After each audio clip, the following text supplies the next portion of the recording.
اللہ الرحمن الرحیم۔ ہر مچھلی سوئی لے کر آئی۔ حضرت ابراہیم ادہم رحمۃ اللہ علیہ کی زندگی کا خوبصورت واقعہ۔ آپ نے اپنی عیش و عشرت کی زندگی چھوڑ دی، اپنے رب کی عبادت کے لیے باہر جنگلوں میں نکل گئے۔ ہماری اس ویڈیو کو آخر تک دیکھیے۔ حضرت ابراہیم ادہم رحمۃ اللہ علیہ جب سلطنت چھوڑ کر عطایت الہی میں مشغول ہو گئے تو حضرت کے ایک صاحبزادے نے آپ کو بے حد تلاش کیا۔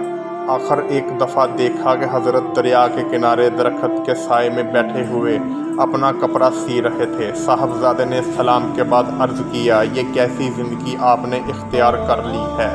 اس تنہائی اور وحشت سے کیا حاصل ہوا؟ حضرت ابراہیم ادہم رحمۃ اللہ علیہ خاموش رہے اور کوئی جواب نہ دیا۔ جب شہزادے نے دیکھا کہ آپ خاموش رہے اور کوئی جواب نہ دیا تو اس نے سوئی حضرت سے ہاتھ سے لے کر دریا میں پھینک دی اور کہا، یا تو آپ مجھے سوئی نکال کر دکھائیں یا پھر گھر چل کر سلطنت سنبھالیں۔ حضرت نے فرمایا، بیٹا اب سوئی کس طرح نکل سکتی ہے؟ لیکن شہزادہ کسی طرح راضی نہ ہوا۔ حضرت نے مچھلیوں کو سوئی لانے کا حکم دیا۔ شہزادے نے دیکھا مچھلیاں ہزاروں سوئی منہ میں لیے ہوئے حاضر ہوئیں۔ آپ نے کہا، وہی سوئی لاؤ جو میں نے پھینکی ہے۔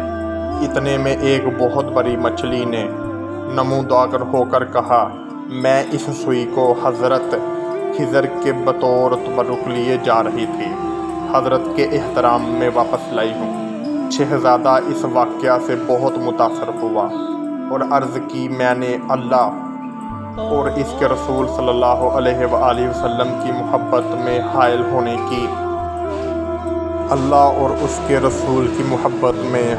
ہونے کی کوشش کی تھی، مجھے معاف کیجیے اور اپنے قدموں میں رہنے کی اجازت دیجیے۔